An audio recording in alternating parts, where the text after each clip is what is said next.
How are you? Welcome to the Entrepreneur Experiment podcast with me, Gary Fox. This is a special episode. This is with Mr. Pat Divilly. This is all about the brain and the mind. We talk about ego, self-awareness, and the power of the shadow. Here's my chat with Pat. Pat, welcome to the pod. Good to be here.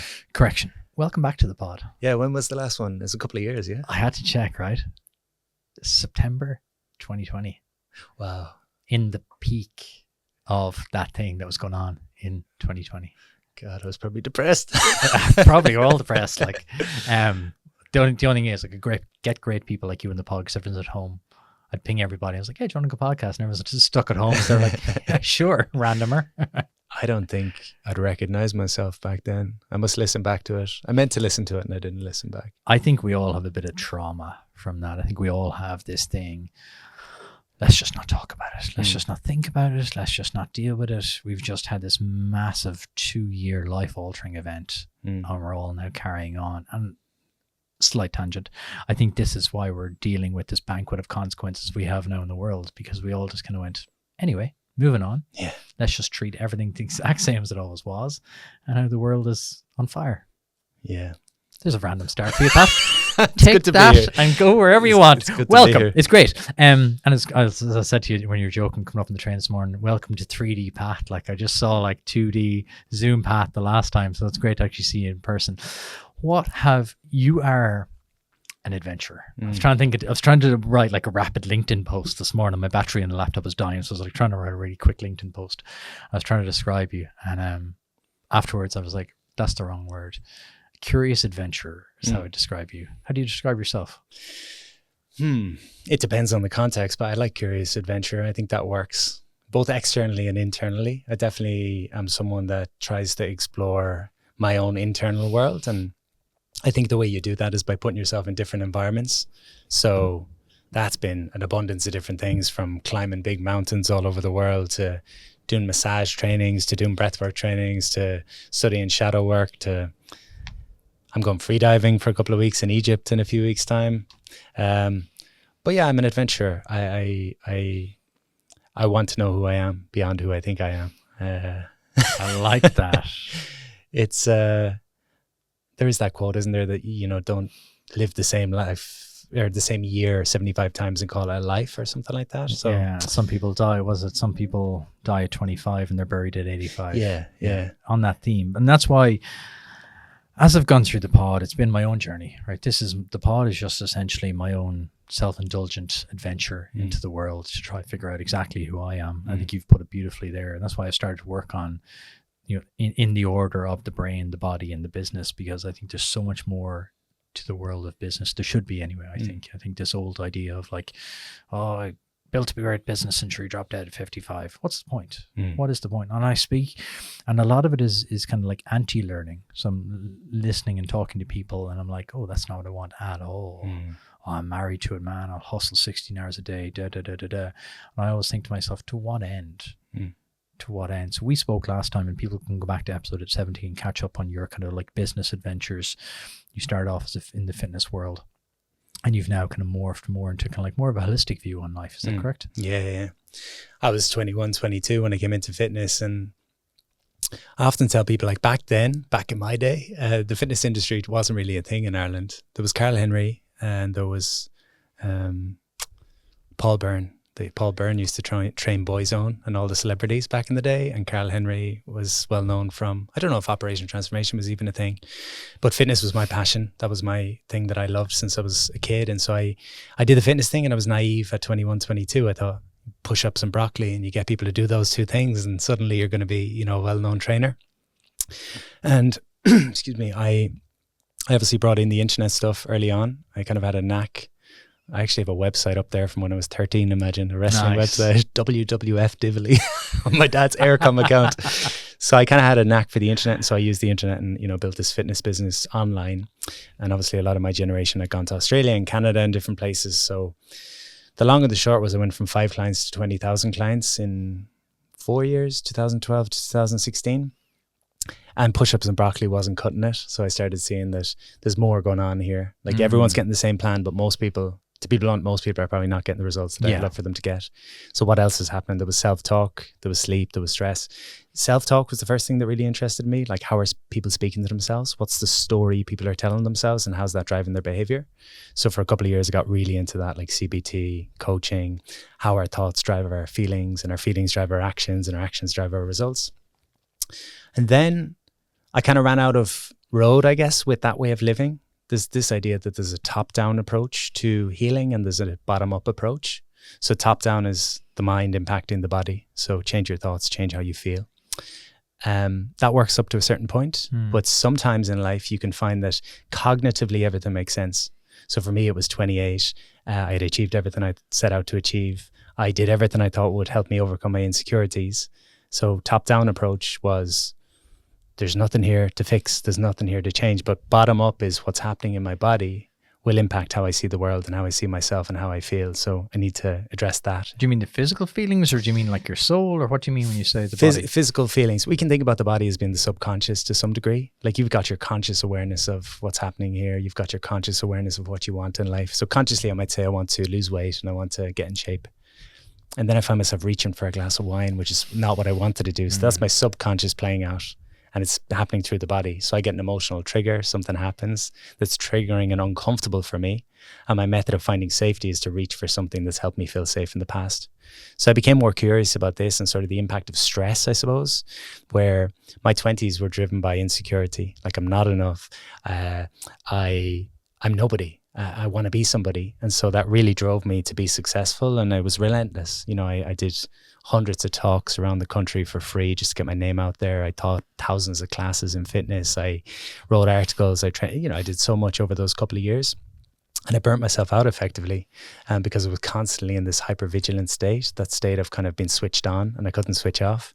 Over the past 5 years in this podcast, I've spoken to loads of amazing Irish business who grew from one idea to become world-class companies able to compete with the very best on the international stage.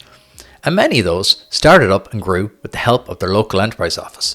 From starting or growing to becoming more sustainable or digitization, the local enterprise offices have everything to help make it happen for your business.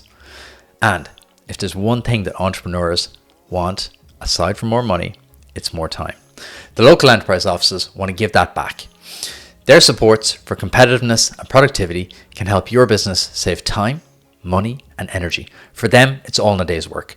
So if you want to give your business the gift of time, decreased costs, and lower electricity bills, then go to allinadayswork.ie. Take 2 minutes to fill out the form and let your local enterprise office handle the rest. If you've been listening for a while, you know Iconic Offices have been my partner for ages now. Working and recording out of their flexible workspaces has meant a huge deal to the success of this podcast. So it made perfect sense to partner up with them again for season 17, but to give you, my fellow entrepreneurs, a unique offer. Come work in the Iconic Office workspaces for free with no catches. Simply visit the link in the description below and enter Gary24 for a free day pass or a free day office pass.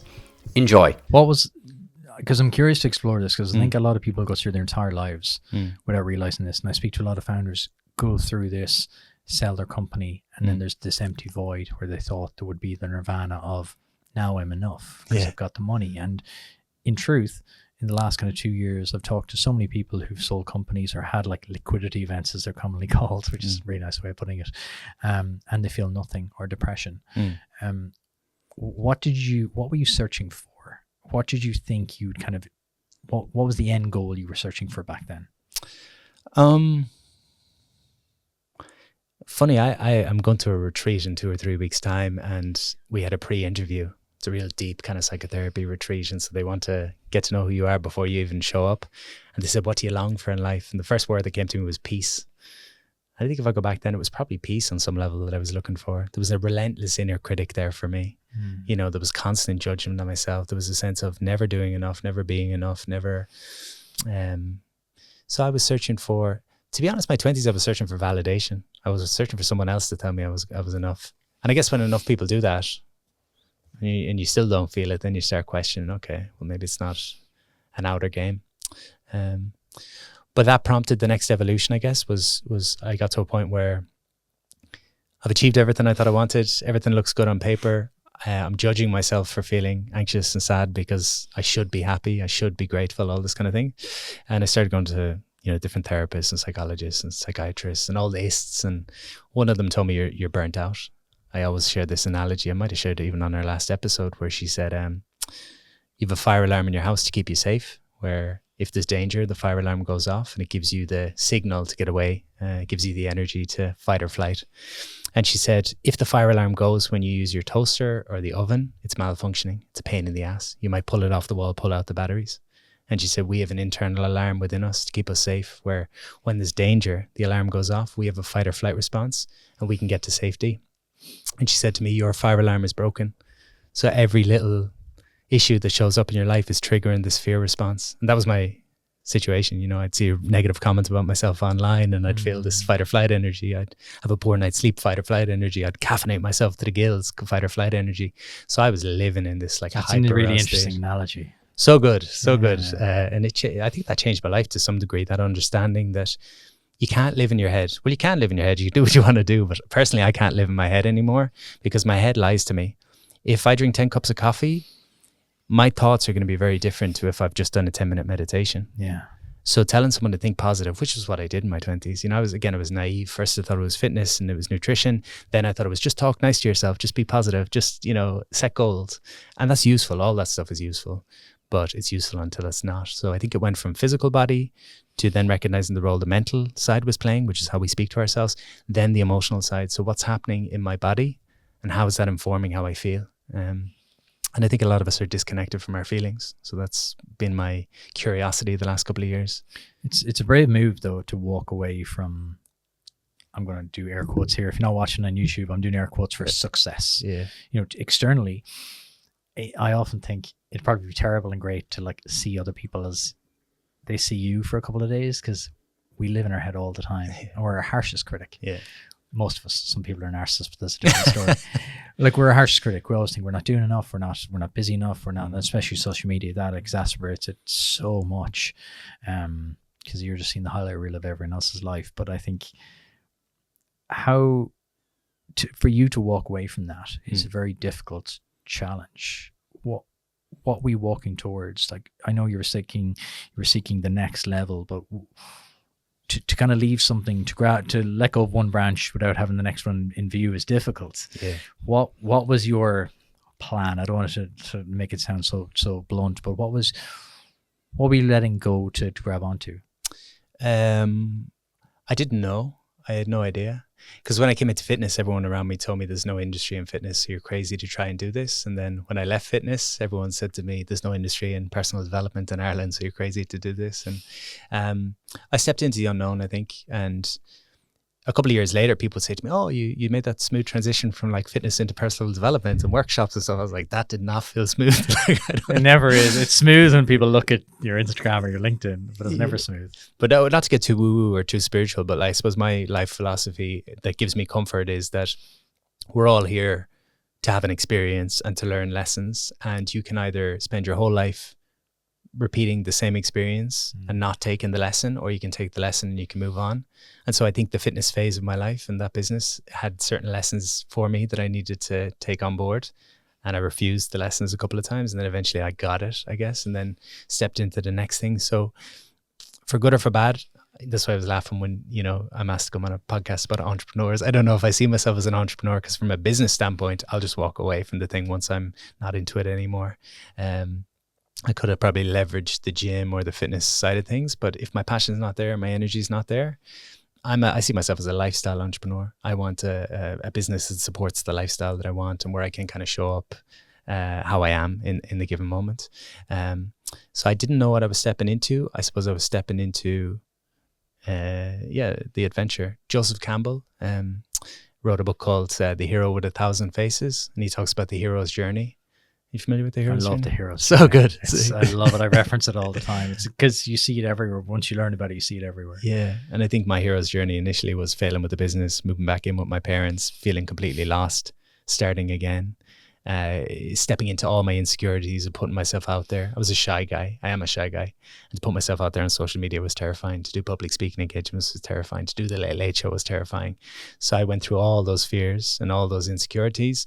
And then I emerged, and in some ways my whole world had changed, and in other ways nothing had changed. And then it was time for a new journey. So that's how it goes, I think. It's weird. I'm incredibly shy. I love chatting to people like you one-to-one, but like large groups, I struggle with it so much. And then I kind of look at my life and I'm going, why do you keep doing that to yourself? Why do you keep putting yourself in all these situations of high stress is stretching it, but like situations where like you're hosting for like 400 people. I'm like, that's mental. It doesn't even feel like myself and I'm doing it. Yeah. I'm up there doing it now. Yeah. Like I can see my hands moving. I know my mouth is making words, but it's just, I just find it so strange. So do you have, because I'm similar. One-to-one I enjoy. I love it. 1,000 people in a room, I actually enjoy to some degree. I'm nervous before, but when I'm speaking in front of a group, it's fine. Cocktail party with a handful of people, it's terrifying to me. 10 is probably my nightmare. Weddings, that's my nightmare. You know, that 10 people around the table, I hate that. That's just small talk is my Achilles heel. It's so ironic. But I was kind of thinking to myself last week, I was like, this is mad. You keep putting yourself in all these situations, but I think it's to grow. I think subconsciously it's to grow and keep pushing myself to, like what you do, just to round myself out, to kind of go, right, where are the growth possibilities on are you living? Are you really pushing into? What I find remarkable about you is that you've entered these different phases and had, again, success in every single one. Maybe to you, you'll judge it differently, but like, how have you been able to do that so well? Because when people go into an area that they're maybe not enjoying wholesomely, they struggle to put themselves out there. They struggle to write best-selling books. How have you been able to do that? Because you've a track record, a really incredible track record now of success in different spheres. Thank you. You're welcome. It's nice to hear that. That's true. Two things come to mind. One is, I talk about this philosophy that I have that we're all here to learn lessons. And so life gives you stuff. Life gives us experiences. Sometimes they feel nice, sometimes they don't feel nice. But everything life gives me, I see as like, okay, this is something for me to work with. So if I get hate online, that's an opportunity for me to work on my own self-esteem. If I get a breakup, that's an opportunity for me, whatever it might be. But one of my other core philosophies, which I think serves me well, is that I can get good at anything that I practice. I can do anything that anyone else can do. It sounds kind of fundamental, but I think I've always had that. I don't think I'm particularly talented. I don't think I'm particularly charismatic or anything like that. But anything someone else can do, if I invest energy and time into it, I can do. I know that. So I used to say, oh, I'm not good at dancing, or I'm not good at art, or I'm not good at this. And now I'm just like, no, I haven't practiced that thing. So I put a crazy amount of time into any of these things that I've pursued, like crazy, like hours upon hours upon hours of study daily for the last 15 years in all of these areas, from, first fitness to nutrition to meditation to breath work to cognitive behavioral therapy to shadow work to logotherapy to coaching to body work to myofascial energetic release. I love it. And I suppose paired with that, Steve Jobs had some quote, didn't he, that was you have to be obsessed, or you have to love it, because it's going to take so much time that if you don't love it, you're just going to not live a pretty, that was paraphrasing, but you have to love it because of what it requires. I think that's the other thing I sometimes see is people come to me and they've got great careers and stuff, and they say, I want to be a coach now. And I'm like, oh, do you really? Like, I don't want to be a coach. I never wanted to be a coach, but there's a part of me, it's just, I think it's what I'm supposed to do. And so I've ended up doing that. So it's not, I don't feel like I chose the things that I'm pursuing. I feel like they chose me to some degree. I don't know if that makes sense. That's interesting. That's how it feels. It's, I'm not doing it because it's a popular industry. I'm not doing it because fitness wasn't an industry when I started. Coaching was difficult. Well, I don't know even what I'm doing at the moment. I'm doing breath work and men's groups and resilience work and nervous system work. And I don't know that that's an industry, but I'm following my bliss, I suppose, to go back to Joseph Campbell. And I want to talk about this because this is another area I think you're very good at, commercializing that then, because you're able to pursue your passions, but you have the awareness and the business acumen to commercialize what you're doing. Talk to me about that. I definitely have a marketing part of me. The way I always describe it to people, I was just before we met this morning, a friend was in touch, or a guy I'm connected with on LinkedIn, and he's a bit lost and stuff like that, and trying to figure out like where he's going next. And as simple as it might sound, my take on it is you figure out like who's your person that you want to help, what's the problem that they're struggling with, what's the solution, and then how do you offer the solution in a unique way. So that's always worked for me. Like I go back to fitness days, I used to do an exercise where, I was again 22 or 23-year-old guy that had always loved training, that it gave me confidence. But my clients were not that person. My clients were middle-aged women who had a couple of kids, didn't have very much time, didn't love training. And so I really needed to step into their shoes. And I made up this imaginary character back then when I was 24 called Una.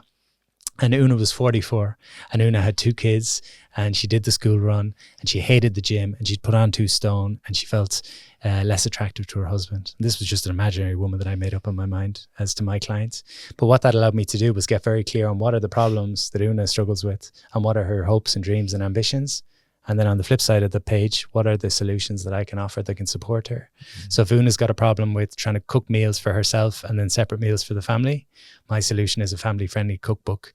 If she's got a problem with not having friends, I'm providing an online supportive community. So I've always worked with that. And I suppose now with all the work that I do, I'm thinking, okay, who's my ideal client? And maybe it's corporate clients, staff are overwhelmed. What's the solution? Body and mind-based principles put across in an accessible way with resources. How do I offer that? So that's typically how I work. Problems and solutions. I mean, that's what business is in my mind. I know it's so overcomplicated though. Everyone overcomplicates it so much. As you just explained there, it's who can you help? Yeah, I find it's an interesting space now in the sense that obviously niches within niches, but I definitely find it difficult to niche. That's been a challenge for me over the years, really niching down, because there's lots of things I like to do and lots of things I want to do. It's funny, I was in Thailand there for a couple of months and I was training jiu-jitsu out there, and I went to Fitness Street. It's a famous street, like 5 kilometers long, just gyms. A friend of mine was telling me about it recently. It sounds incredible. It's nuts. But I was there, and this English guy, he's like the head strength and conditioning coach in one of the biggest gyms out there. So it's like a big deal, And he goes, "Oh my God, Pat, I used to listen to your podcast. It's what inspired me to come out to Thailand." And I was like, "No way." And I was a bit like, wow, he's very clear on what he's doing. He's a fitness guy. And I kind of envy that. I envy just being a fit. I always envy people like that. That know what they're doing. I always look at them and go, that must be great. But again, grass is always greener, right? Yeah. He looks at you and go, wish it was Pat Divilly. The ego part of me that would because I think there is a safety and a security that comes with knowing. Know thyself, right? Yeah, knowing who you are is like a double-edged sword, right? Because the more you know who you are, the more kind of in a box you put yourself. But then not do you knowing like what you know?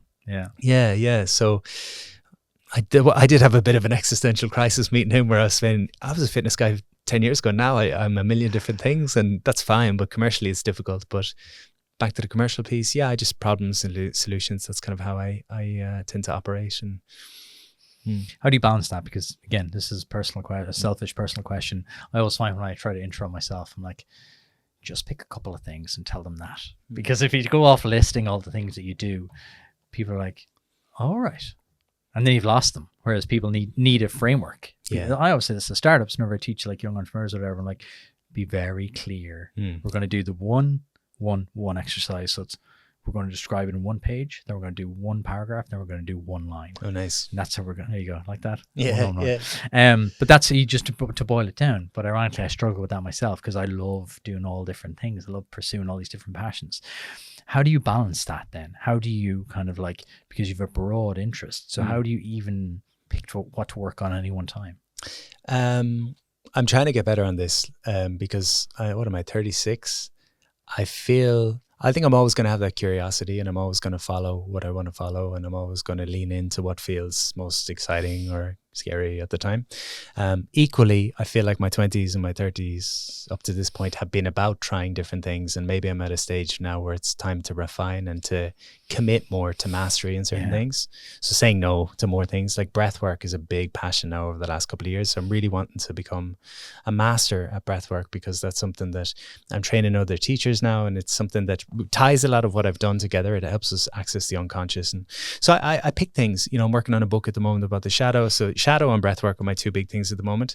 I see it almost like seasons. I just, or projects almost. I'm not so concerned with overarching, like, who am I and what am I doing, but what's the project that's going to get all my awareness and attention for the next year? And those are the 2 things at the moment, my breathwork teacher training and my book.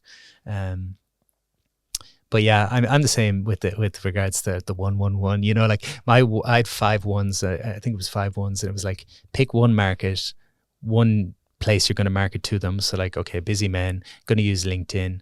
What's the 1 product that you're selling? Okay, 3-month mastermind for busy men.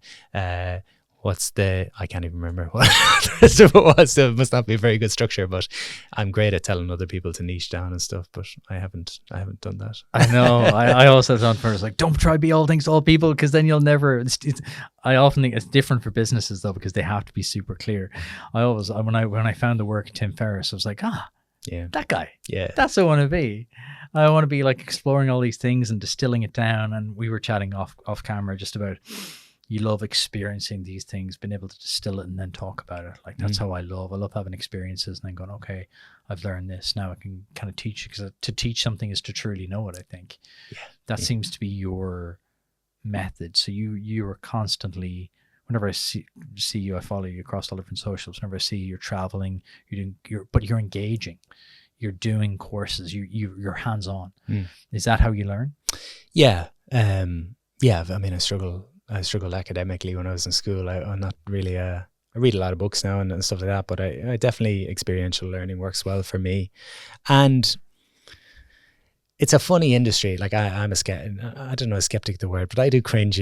I remember being on the Camino maybe 2 years ago, and spent a month walking across Spain, and I had a little bit of Spanish. So I'm talking to this girl, and she was saying, you know, what do you do? And I says, oh, salud mental. I work in mental health, you know. She goes, oh, psychologia. And I said, no, I'm a coach. And I just saw the energy come out of her sales. I said, oh, it's a universal thing. So I think the experiential learning piece is like, you know, I want to compete in jiu-jitsu all over the world, and I want to climb mountains, and I want to put myself in uncomfortable environments, and I want to, not for the sake of discomfort, but for the sake of learning who I am and making this stuff real. Anyone can regurgitate what they've read in a book. Yeah. We're in a kind of an era of that as well. Yeah. We're in an era of like expert. I was listening to a podcast last week and I only screamed. Your man was like, you know, so like I studied for 12 hours and then I knew everything about it. I was like, oh Christ. that's the world we live in now. Like people like read a book for 12 hours, then like do a Twitter thread or a LinkedIn thread about it. And you're like, that's distillation and curation, which have a value, but like the depth of learning seems to be lessening. Yeah, I think my experiential piece as well is, I talk about the body and the mind and the connection between the two, and like you can live in your head, and you know, I've gone to trauma conferences where the people that are given the lectures are very intellectual and very kind of in the head, but maybe don't have the same understanding of like how to hold space for someone who's in trauma, because it's so heady. And, you know, to be connected to your body and to be connected and actually have gone through experiences puts you in a position where, often with the breath work, I'll tell people you can only bring people to the places you've gone yourself. So the fact that I've cried and grieved strongly, the fact that I've been absolutely terrified in certain scenarios, the fact that I've confronted fears, the fact that I've owned my anger, the fact that I've put myself in these scenarios where I've had to feel these feelings ultimately allows me to hopefully transmit the things in a way that is not just cognitive kind of ideas, but actual experience. It's like the difference between information and transformation. We all have access to information, but it's like, where does transformation happen? When you bring it into your body and you actually, your nervous system is what's, you know, linking the body and mind. And when you read a book about how to talk to strangers, and oh, that's great, you know, it's my 5-step plan for talking to strangers, but you go and talk to 100 strangers, your system is going to feel how that is. Yeah. And ultimately, I've been looking at stuff recently around the idea of tension, which I think is a nice way of thinking about it, that how much tension can we be with? So, you know, an example I heard the other day was, if you are in a coffee shop and you drop a cup and it breaks, there's tension in that, and so your instant reaction is going to be to react and quickly get down and like sorry, apologize. Yeah. It's just like, can you just take a breath and just feel what's going on for you in that? Yeah. Oh, I feel shame and I feel scared. And the one other piece with the experiential learning is the way that I teach, and I see myself as a teacher primarily. That's what I want to be, at least in life. The way that I teach is through story. It's one thing to like, you know, here's how the nervous system works, but it's another thing to say, okay, this happened, and then this, and then this, and then I felt this, and I think story is the way that I like to teach. So you can't tell stories if you haven't lived. 100%. That's why this podcast is the way it is. It's a narrative-based podcast about when I'm lining up people to come on, and you know, the email go, can you send me the list of questions? So it's like, it's just your story. Yeah. It's your story. It's not even your business's story. It's your personal story. It's your journey because I'm fascinated by the hero's journey. I'm fascinated by why people start. What are they working towards? And as I grow into this role of kind of uncovering people's stories, I'm now fascinated by what drives them to the end. What are they driving towards? As kind of the last 2 years have kind of emerged and my guest profile has changed. Now fascinated by like, what were you working towards? What did you think was going to happen at the end? That's kind of where I'm kind of looking towards now when people kind of build. And it's an incredible thing to be able to sit down and talk to people and learn from them. And I'm the same as you. I can only learn by doing. I love reading. I read probably 2-3 books a month, but the real learning comes from actually going out and doing something. I can read to enjoy something, or if I can read to learn, they're two very, very different things. I want to talk to you about your writing process because you've been very prolific as to how you publish. How do you, I was going to ask you a really obvious question. How do you write? No, I don't mean like with a pen or with a journal. I mean, what is your writing process? How do you think about a book? How do you think about like, oh, that should be a book? And then what does that process look like? I break it down. I just break it down and I chunk it down. So the book, like, what is the purpose of this book? Who's it for? Who's it going to help? What's the solution it's solving? Really quick break to thank today's sponsor.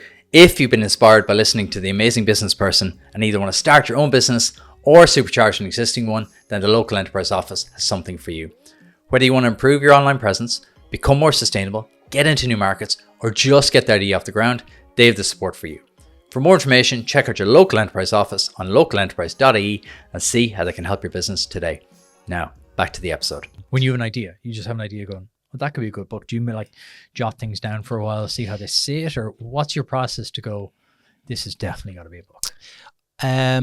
The last time we spoke, I think I was maybe writing at that time the book that was Fit Mind. You were, yeah. Fit Mind. That came out very shortly after, I think. Okay. When was that, 2021?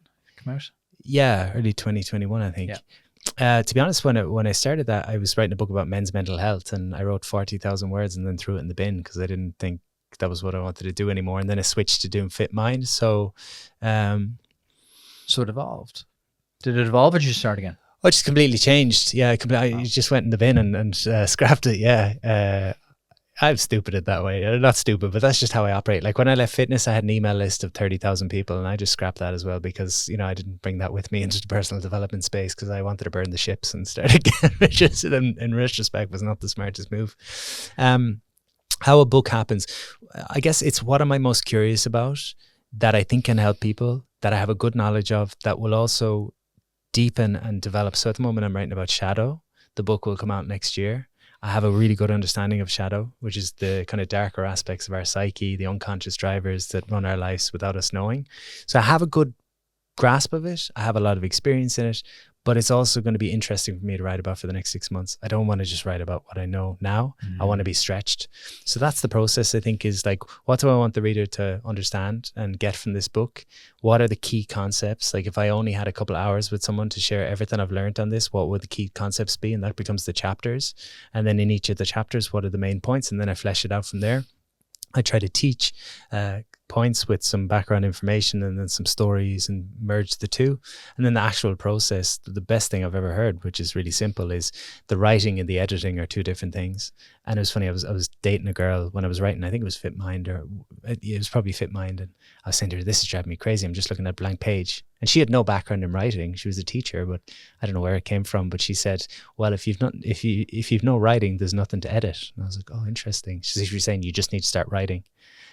Because the mistake that I have made is there's two parts, right? There's the writer and there's the editor in your own psyche. The writer wants to write and just let it flow.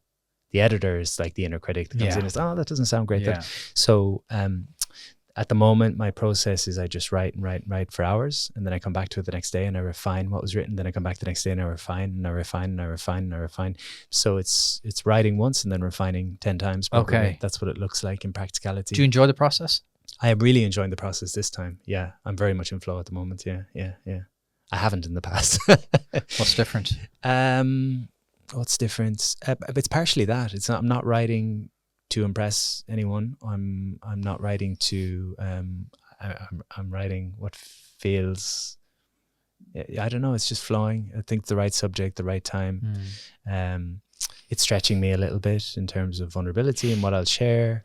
I'm having to do a bit of research just to dot my I's and cross my T's, or whatever the expression is, because Jungian psychology is pretty deep work, you know, and I'm not a Jungian psychologist. What else am I enjoying about it? I'm prone to anxiety at times, and I think the anxiety is when I don't use my creative energy and I get caught in consumption. Yeah. I think that's true for a lot of people with anxiety, is you have this energy in you that needs to be expressed in some way or another. And so I just feel this freedom that comes from actually getting stuff out rather than always putting stuff in. Yeah, I can relate to that. I think when I do these pods, I feel so happy. And if I combine that then with an exercise, with a workout or a run or anything physical, just bliss. Yeah. You know, and it's interesting to hear you say that. And I'm always curious about people's processes. And as I hear you say that, it's like you're at the edge of your zone of comfort within your zone of genius. So you're pushing beyond that zone of genius. You're adding to that zone. Talk to me about the shadow, because this is something relatively new to me. It's only through psychotherapy work in the last probably 12 months that I've kind of learned about the shadow. Did a lot of work on the inner voice back in the day, but the shadow is new to me. So for people that maybe haven't even heard of the shadow, what is it?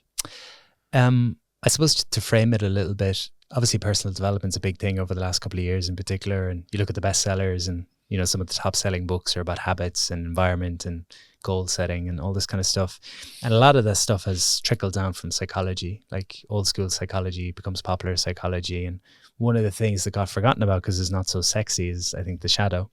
And basically what the shadow is the parts of ourselves that we've rejected or hidden away or denied, the parts that were shamed at some point. So common examples for a lot of men, emotions are in the shadow because they were told as boys that boys don't cry.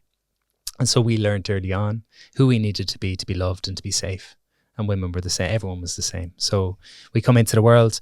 There's a poet called Robert Bly who talks about when we come into the world, we're 360-degree personalities. So you cry one moment, the next moment you're laughing, next thing you're running around naked, next thing your pot belly's out, next thing you're shouting for what you want. There's no sense of filter. When I watch my daughter, that's it. It just, when I watch her now, it's with a sense of wonder, and it's with a sense of just relearning what it is to be carefree and to be joyous and to be, again, she's crying 1 second, 2 seconds later, she's laughing her head off. Then she's like, oh, look, I'm going to play with the dog. And then she's gone again. Yeah. It's wonderful. It's magic. And she's driven by her authentic expression and driven by her emotions because there's no stories there yet. And she gets a little bit older, she'll start to develop stories based on her environment. So stories about what emotions are good, what emotions are bad, what's right, what's wrong. I did this, then this happened, then that. Yeah. Whereas the minute, I don't mean this in a flippant way, as in she's not thinking. I mean, she's just not overthinking. Yeah. She's just doing. Yeah, there's no judgment. She hasn't decided who she is. That's why I talk about who am I beyond who I think I am. Up to like 2 or 3. We'll talk about ourselves in the third person because we don't even realize we're a separate identity. Like, oh, Pat want food, Pat tired. But then it becomes I. Oh, that's mine and I. And then there's a separation. So now you're a unique being. And when you become a unique being, you decide who you are, but you also decide who you're not. So effectively, the shadow is who we believe ourselves not to be.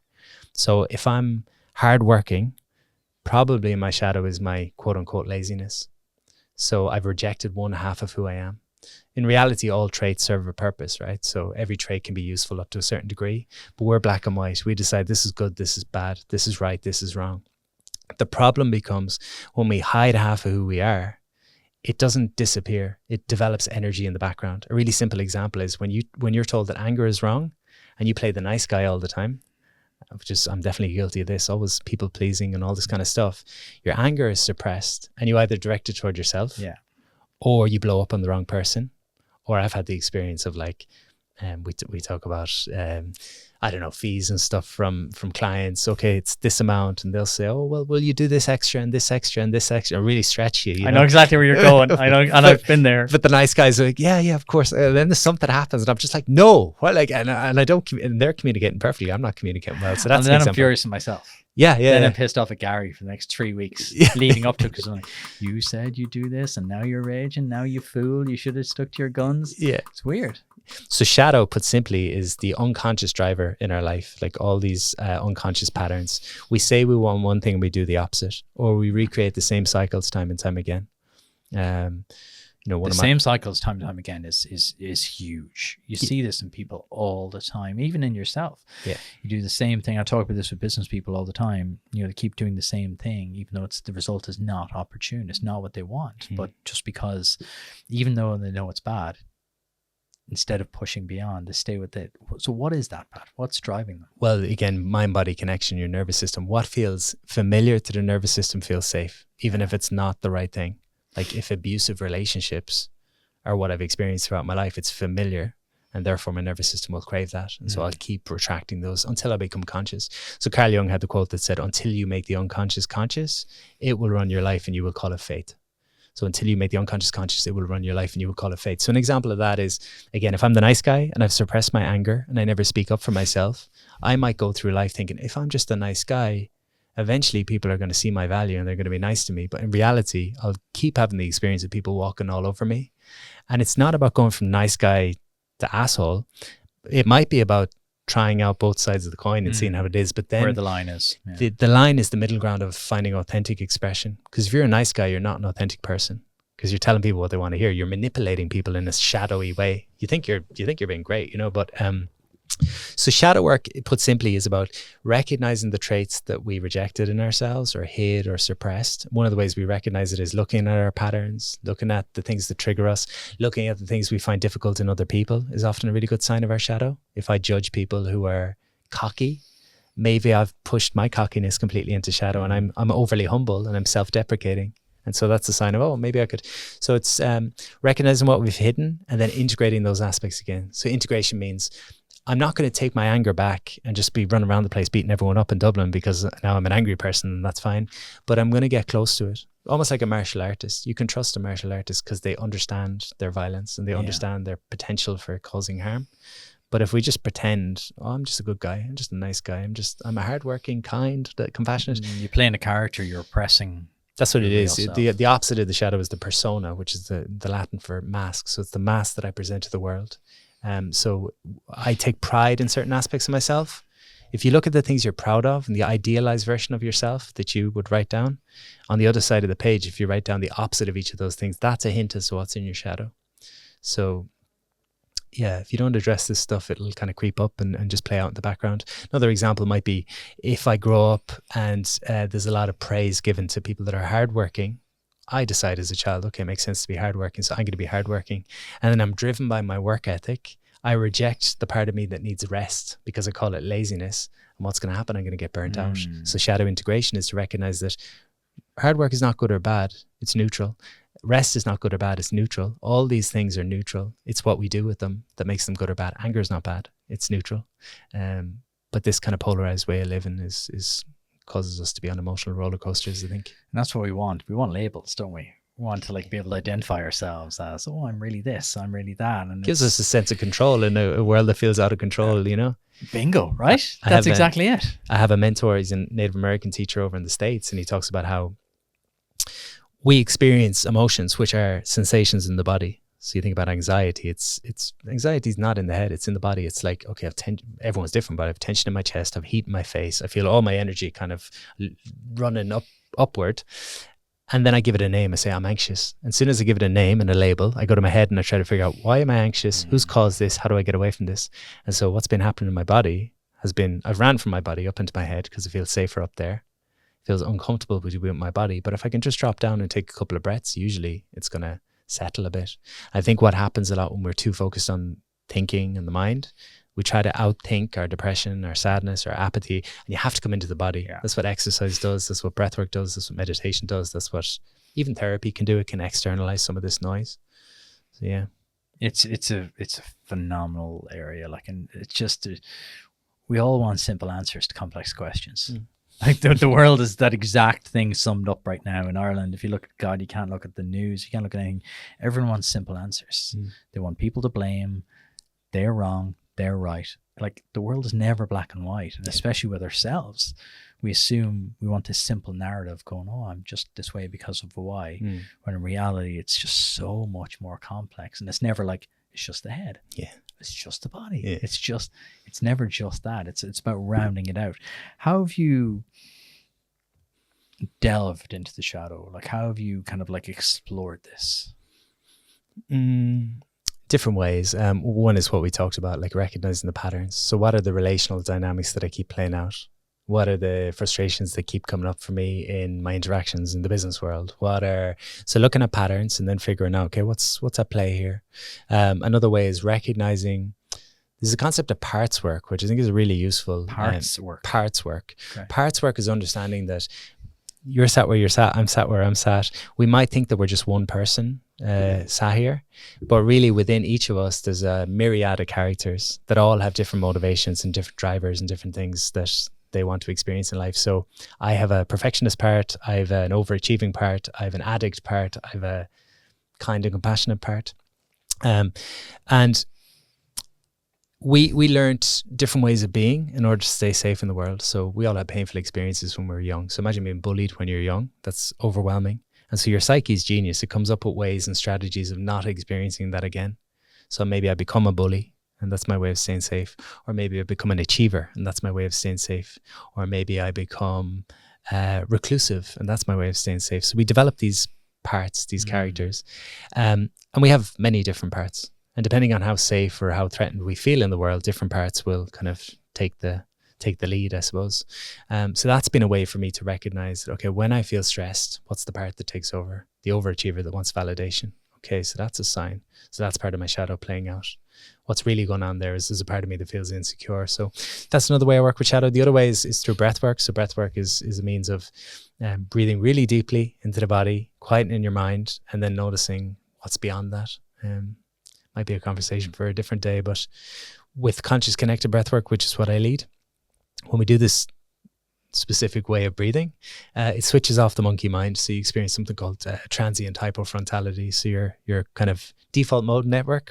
This is a lot of psychedelic research around this as well. The kind of the default mode that tells me who I am and how I fit into the world starts to quieten. And I tap more into limbic brain, which is the emotional brain. And sometimes memories come up, sometimes suppressed emotions come up, sometimes things that that's another way of working with shadow. You start to see, oh, wait, there's been a story there in the background that I wasn't even aware of that's been running my life. So, yeah. It's all going to be much simpler when my book comes out. People will have a 10-step process. And you'll have discount code FOX10 for Pat's new book when it comes out 2025. You know what the challenging thing with shadow work is, and challenging with any of this work is, it's not linear, you know? Yeah. And it's nice to have linear means of progress. Okay, I'll do this and this and this, and then I'm going to get this We result. all think linear. Like we know, again, that's why I was so interested to have this conversation with you, because sometimes it's nice just to have these conversations where you can just go anywhere, because, you know, sometimes conversations have to be linear, and then what happened, and then what happened, and then what happened. Whereas I was excited to have this one with you, because just to explore and let our curiosity go, because we all plan in a linear fashion. We all think we live in a linear fashion, when in reality, none of that is true. You have to have plans, of course. If you don't have a plan, you never know when you get there. But life's messy. Yeah. Day to day is messy. You know, things happen that just throw you off kilter. It's all about like how you have that self-awareness to know, okay, this is fine because we've got this, this, and this. And building, we talked about earlier, but building the foundations. What does a week look like in the life of Pat Divilly? Because I'm curious to bring it back more to the practical now as you round out the conversation, because I like go major minor. I like to dip into the major, and then I like to come back into the minor and go, someone listening to this is like, a lot of what Pat's saying is hitting home for me here. Again, it's not linear. We can't prescribe people to do certain things. That's why I ask you about your own life. What does a week look like in your life to kind of work on all the things we talked about there? At the moment, a big shift in energy for me the last couple of weeks, and the last more than a couple of weeks, has been refining a little bit. So saying, okay, the shadow book and the breath work that I've mentioned, those are my two key projects. That's just having key projects again has really narrowed my focus, and really, so I'll probably do 2-3 hour work blocks in the day, like a focused work where internet's off, all distractions are off, and I'll spend 3 hours on the book, and then I'll spend 3 hours on the breath work. That's the work day probably. Then there's all the smaller things, checking emails, and there's, I don't like social media so much anymore. I don't do too much of that, but I'd say 2 6-hour or 2-3 hour work blocks in the day works well for me. I train jiu-jitsu most days. Brazilian jiu-jitsu is a big passion. It gives me a social outlet. It gives me a physical outlet. And I do breath work quite a bit and embodiment practices, so different practices for being with discomfort.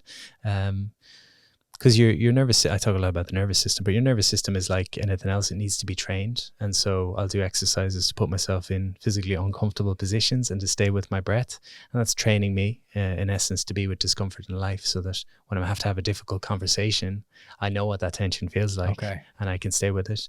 But those are the main things. I try to get out in nature. I try to be with, people that I care about, and have an exercise that people might find useful, which can be a little bit illuminating and kind of confronting. Is I had my men's group do this a couple of months ago, and it shook a few of the guys, is to write down your needs. So what are your needs in life? So we all have like fundamental needs. I need food, I need connection, I need safety, I need a roof above my head.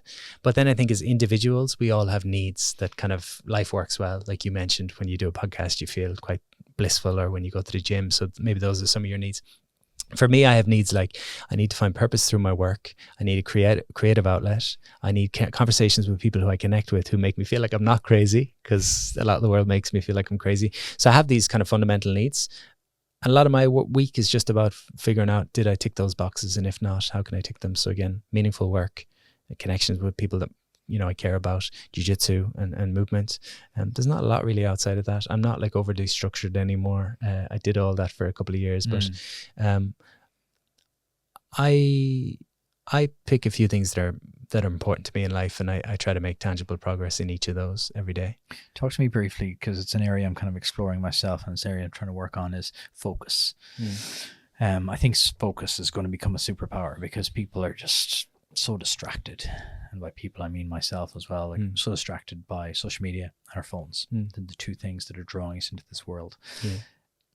How do you think about this? How do you work on improving that? As we kind of talked about earlier, like sometimes I'm great at giving advice in terms of niche and stuff, and if I've said to lots of people recently, if you're going to niche in one thing, niche and focus, like, because I think that is the superpower of the future for sure. I think it's the biggest thing. The question I sometimes ask myself when I find myself distracted is, what am I trying to avoid here? So if I am scrolling my phone when I'm supposed to be writing my book, I'll ponder that, like, what am I trying to avoid? Oh, there's an uncomfortable bit in the book that I feel stuck on, or it feels vulnerable to write that story. So I get honest with myself about the feeling that I'm trying to avoid in the distraction. That's one thing. And then just really having a clear, like, if you don't, this is all very old cliche personal development stuff, but that idea of, if you don't have a plan for your own life, you become a part of someone else's plan. So I think there's a bit of that if I get up in the morning and there's no sense of what I need to get done in the day, I just fall into distraction. If you don't fill your day with high priority tasks, it will inherently get filled with low priority tasks that don't matter. So, that's simple for me. Like today, we're doing this podcast, I'm going to train jiu-jitsu tonight. I'm going to get 1,500 words of my book written, and I'm going to spend 3 hours on the upcoming breathwork training. Those are kind of my big rocks. So I think it's as simple as that might sound. It's kind of having your priorities written down. Do you physically write them down? Yeah. There's something different in physically writing versus typing. I think it engages the brain in a different way. I think so. There's something weird. I was thinking about this yesterday. I was just making some notes for the week ahead, and it feels more real. It feels more like you're actually doing it. I find sometimes you can type and type and type and type, and then you close the laptop, and it's like they've just vanished. Yeah, and I think it slows us down to like a realistic speed of living. Like there's got to be detrimental effects to the speed of information that we're accumulating, and taking on. Don't they say like within the first hour of the day we've taken on more information than back in the day they would have taken on probably in a year? 100%. And I think about this a lot, because like the acceleration in information, the acceleration of how much people are consuming, our brains are not wired to not only just take it in, but to process it and to actually do something with it. We're just bombarded by information. That's why I'm always really interested to kind of dig into high performers and go just the specifics of how they perform, because again, as you get a bit older, you realize all the cliches are true. Right? You get rid of all the hacks, you get rid of all the tricks and the gimmicks, and you start to focus back on the essentials, the fundamentals, the cores, the things that actually move stuff through the pipe. What are you most excited about? I just feel myself coming into a really good place again. Like I have my ups and downs, and I have my challenging times, and I have my dark nights of the soul and all that. Obviously, like I envy some people that can just, they find their path and they just keep going. And again, I have this curiosity that keeps bringing me new places, and that's exciting and inspiring and looks adventurous, but it's also scary and destabilizing and doesn't feel. It's difficult at times, like not having that certainty and not being able to cling to that. This is who I am, and this is where I am, and this is where I'm going. So I'm excited about coming into a really good space. The last couple of weeks in particular, I just feel most in flow I've felt in a long time. So that I'm excited about that.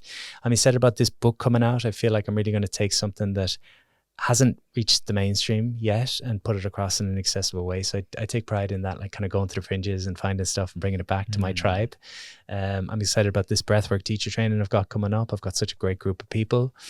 I'm excited about going to Egypt in a few weeks to free dive for a few weeks. I'm excited about some of the corporate jobs. Everything's exciting at the moment. I'm kind of grateful. I feel aligned. I feel you seem very happy, and you seem in flow. You see, as I'm chatting to you, you just seem like a person that's flowing, and I can resonate with so much of what you're saying there. Like, it's a blessing and a curse. Yeah.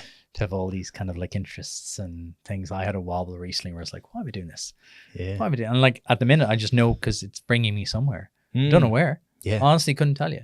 Like, honestly, when you asked me earlier, where do you have any in 2 years? I honestly don't know. I'm going to be somewhere good though. Yeah. I just feel it in my soul, in my heart, wherever you feel things. I just feel that there's something there. I'm doing what I should be doing. I don't know where that's going though. And I do feel envious. I have the exact same, we're on a very similar trajectory. I sometimes look at people and go, damn. Sports stars usually. I look at sports stars Really? and you go, class. They just know they need to turn up every day, put in the work. And that's probably one of the most precarious positions you can ever be in, because they got to do, like, it's on a knife edge. Like, nothing's certain for them, but I just know they turn up on the train. I always think of myself, I'm like, I'd love to have like a training headquarters that I just go to every day.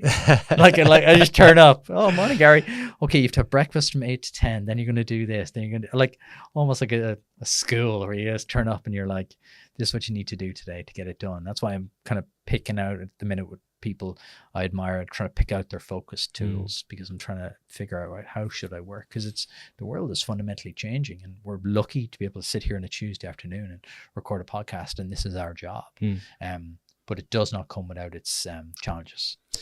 The biggest thing I try to remind myself of, again, I've got a couple of philosophies I think I've shared on this. Like, one is I get better at the things that I practice, so I just need to choose what I want to be good at. Like, if I'm good at stress, it's because I practice it a lot. If I'm good at calm, it's because I practice. The other is that life has given me material to work with all the time. It might not be what I want, but and the other one that kind of gives me relief at times is just committing to myself to enjoying the chapter that I'm in. So there's times where I'm like, oh, I'm not where I'm supposed to be, and I'm not young as I was once, and I'm not as old as and it's just like, can I enjoy this chapter with everything that's in it, the ups, the downs, the struggles, the magic, the everything, because it's so easy to put ourselves into the future or the past and think things will be better and have that nostalgia. Oh, things were great when I was 20 and I was carefree, or it's going to be great when I retire. And it's like, no, you're in, just like love where you are now as best you can and accept it. And I think happiness comes down to accepting what's there and not having expectations about it having to be different. Well, expectation is the biggest killer of joy, right? Expectation, envy is the biggest killer of joy, but expectation as well, in terms of looking at other people and just expecting that you should have what they have. And, if I had what Pat has, I'd be happy. Whereas in reality, it's like the thing, if everyone threw their problems out on the table, you'd take back your own in a heartbeat. That's true. Yeah. I'm going to give you a version of our quickfire round. Oh, cool. What book would you recommend everyone should read? Now, you're a big reader, so you can give us a couple of different, because I know you have a broad scope, so you can give us a couple of different ones if you like. Oh, God. It's a difficult question. It is. People ask me, like, I'm the biggest book nerd ever. People ask me, like, oh gosh, what problem are you trying to solve? And I go all deep with them, going, oh, well, what's this and what's that? What books do you... Oh, Shantaram. Shantaram. Yeah, read it. Very good. Marching Powder. These are not... These are not your self-help books. This is not Shoe Dog. Shantaram and Marching Powder. I love non-fiction that reads like fiction. That's my favorite genre. Yeah. I'm trying to think. Some of the stories. What have I been reading recently? So one of my mentors is a guy called Robert Masters. Robert Masters. He wouldn't be that well known this side of the world probably, but I've done a lot of training with Robert. He's got 13 books, but he's got a book called It's a shadow work book I really like. I've forgotten what it's called now, but and he's got another book called Spiritual Bypassing, which I like. So Robert Masters, anything by him I really like. Yeah, I'm drawing a blank. Nice. outside of Well, Shantaram and March Powder, two excellent recommendations. What do you believe other people would find strange or strongly disagree with? that I believe that I think other Yeah. people would strongly disagree with. Say that question to me again. What do you believe that other people would find strange or strongly disagree with? So what's your contrarian opinion? Okay. I believe that is on some level there's powers that be that are messing with us, and I think there's elites. I believe some of that stuff that The Illuminati? yeah, I don't know about Illuminati, but I don't know if people will find that strange, but I think the higher ups don't want us to be happy and healthy. That would be I won't go too much further into that, but is that a bit cryptic? That's a little, but I get it. It's fine. That's absolutely fine. What would you do today if I give you 10 million euro?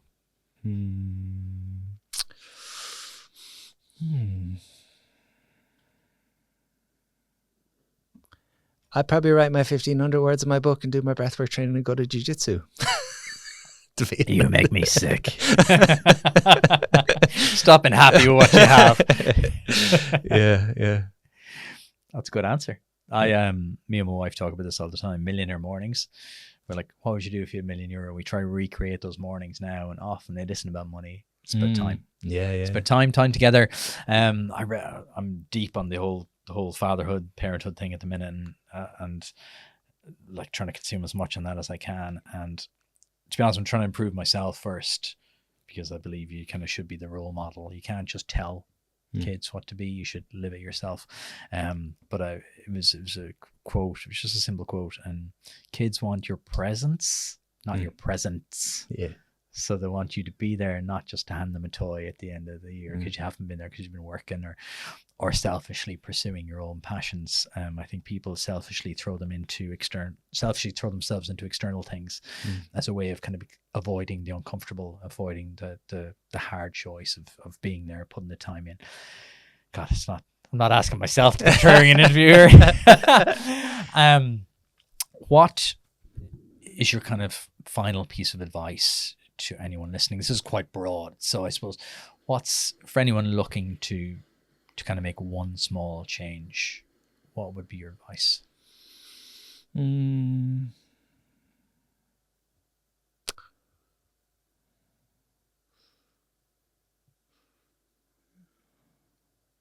Yeah, appreciate the chapter you're in as best you can. And bring a sense of curiosity to what is life asking of you. So oftentimes we ask things of life. I want life to give me this, that, and the other. But life is bringing us a lot all the time. And it's kind of like, well, what is life asking of me? Like, is it to step into a new role? Is it to, be a more positive contributor in my community? Is it to, I don't know. I think that's an interesting one to play with, is rather than like think of all that life gives us and then I still expect more. Like I want more. It's like, what can I bring to this? What is it asking of me? Is it asking for more compassion? Is it asking for more patience? Is it asking for more?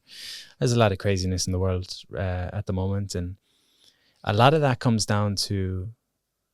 This might be a weird example, but if you go to Dublin Airport and you're stressed because you're late for your flight, and you push past a few people, it's like a viral effect where they start to get stressed, and then the next person's stressed, and it's like one dysregulated person dysregulates others, and it just becomes it's the hurt people kind of idea. And that's what we're dealing with in the world now, is like so many people are disconnected from their feelings that they're numb to the pain that they're causing. And I know with like everything going on in Gaza, I was a bit numb October and November, and then I had all this grief come up out of nowhere, and I cried for a week, and I just felt completely lost and powerless as to like what's going on, where have we gone so wrong? But the bit that I sat with in myself was like, a lot of this is driven by greed. And I was asking myself, where am I being greedy? Because again, that's shadow. Like what I see that's wrong with the world is happening within me. I got you, yeah. So by addressing my own greed, that's a bit of a tangent, but maybe it's no, it's a worthwhile one to consume or to sit on, because the world is very overwhelming. There's so much going on. I was literally in the gym last week, and I hate TVs in the gym. They always have Sky News on, which is the most depressing thing in the world to have on in the gym. Just put on the football or something. Sky News. And it was just this rolling loop. And I was on the rower. I was training for High Rocks. I was on the rower, so I was stuck on the rower. It was just this endless loop of Gaza, Ukraine, US elections, UK, protests in Ireland. You're kind of going, it's all linked, and it's all tied in to the same thing of fear and anger.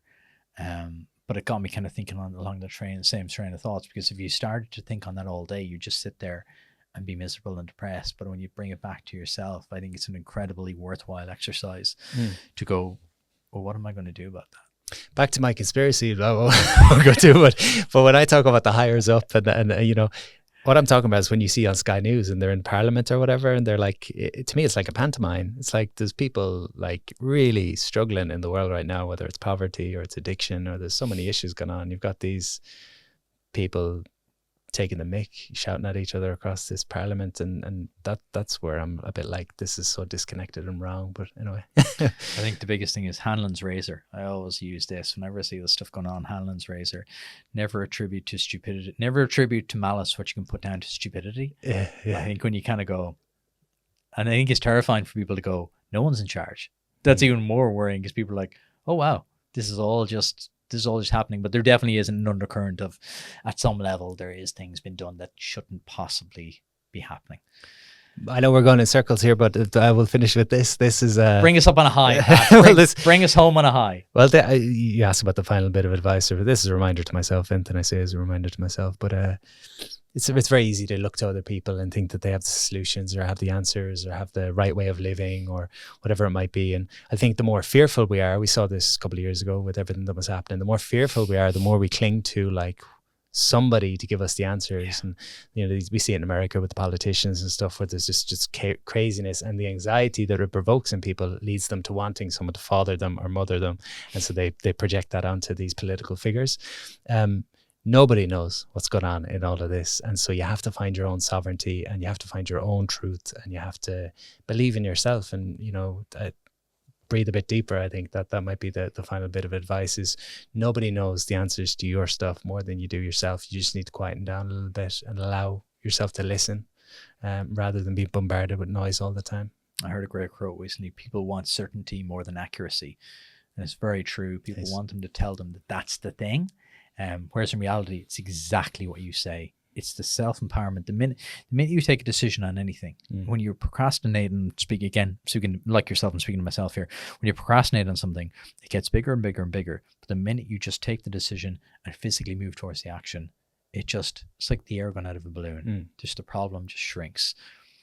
Pat, that was a fantastic chat, enlightening. Where can people learn more about yourself and what you're working on?